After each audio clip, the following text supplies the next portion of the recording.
asalaamaaleykum mbokki HLM maa ngi leen di nuyu seen tur ak seen sant alors moi je me présente Idrissa Ndoye Idi lañ mooy wooye maa ngi dëkk HLM 5 donc maa ngi HLM 5 depuis une vingtaine d'années à peu près alors je ne suis pas un pur produit des HLM parce que bi may ñëw déjà nekk naa j'ai eu un âge assez avancé maa ngi juddoo ville màggee ville donc après la ñëw HLM d'ici fier nag je suis vraiment très fier de cette ville où il y a vraiment un brassage bu important brassage culturel brassage au niveau des âges mag yaa ngi fi xale yaa ngi fi ñëpp nekk benn déggoo donc vraiment c'est une ville dont je suis très très fier voilà maa ngi liggéeyee dans un grand hôtel de la place Terrou-Bi pour ne pas le citer donc où j'occupe un poste de manager notamment dans la restauration donc c'est fort de cette expérience-là que j'ai voulu ñëw partager avec les jeunes des HLM ubbi fi restaurant pour mën leen jàppale puis jàngal leen métier wu hôtellerie restauration. suñu gàlle restaurant traiteur la nga xamante ne ni moom la ñu indi HLM te doomu HLM moo ko fi indi mooy Idrissa Ndoye donc Idrissa Ndoye mu indi koo xamante ni yàgg nañu tey presque 20 ans du benn fan xam nga ñu nekk di liggéey mooy gérant bi aussi Dieng nag moom gis nañ li muy def bi la HLM ndax kuy fekk ay xale yu toog yu amul métier mu jël leen yóbbu leen ñu dem côté sérigraphie bi jàngal leen ko ba tey xam naa ci booy yu bari yoo xamante ni ñu ngi seen place ñun ci HLM bu ñu xool ku ñuy may 1000 francs 10 000 francs wala ku ñuy jox ay liggéey yu détail ñàkk fayda pour ñu dem di yannu nañu wut ko xamante ni daf ñuy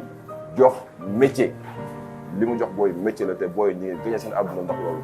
su leen amee biir HLM mun nañu gérer booy HLM yëpp te boobaa chômage biir HLM dina wàññeeku.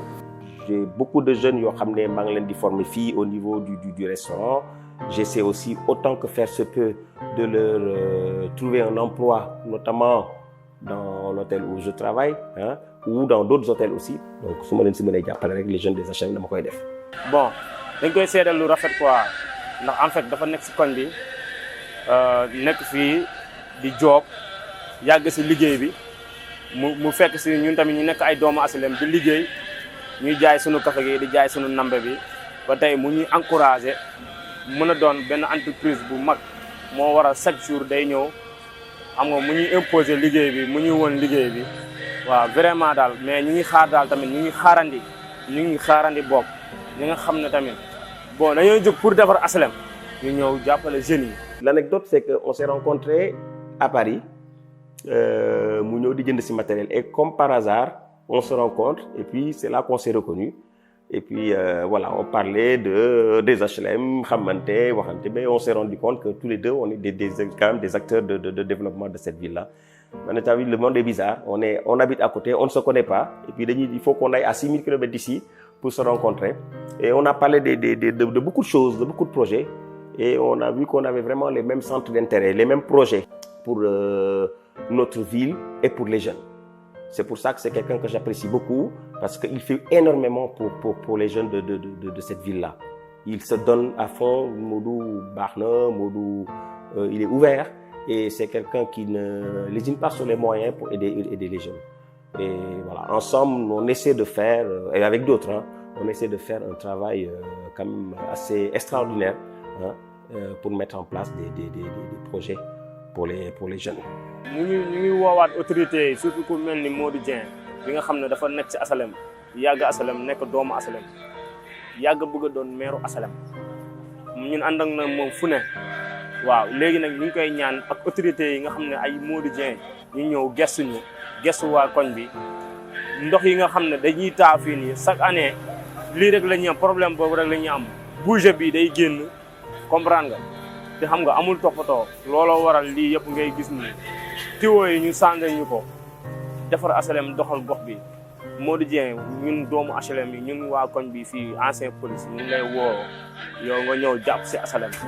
On a un mouvement qui s'appelle And Suxali HLM et dañu fas yéene mettre à la tête de ce mouvement-là, Modou Dieng. Et donc, j'invite tout le monde, tous les jeunes, toutes les personnes qui ont l'ambition pour les HLM. Nous sommes ce mouvement-là. On a une équipe valeureuse, une équipe vaillante qui peut faire quelque chose, qui a beaucoup d'ambition, beaucoup de projets pour les HLM. Je pense que c'est quelqu'un, on peut lui faire confiance. C'est quelqu'un qui connaît, parce qu'en tant que conseiller municipal, il connaît les dossiers. Donc, je pense que si on l'aide, si on y va tous ensemble, on peut réussir quelque chose.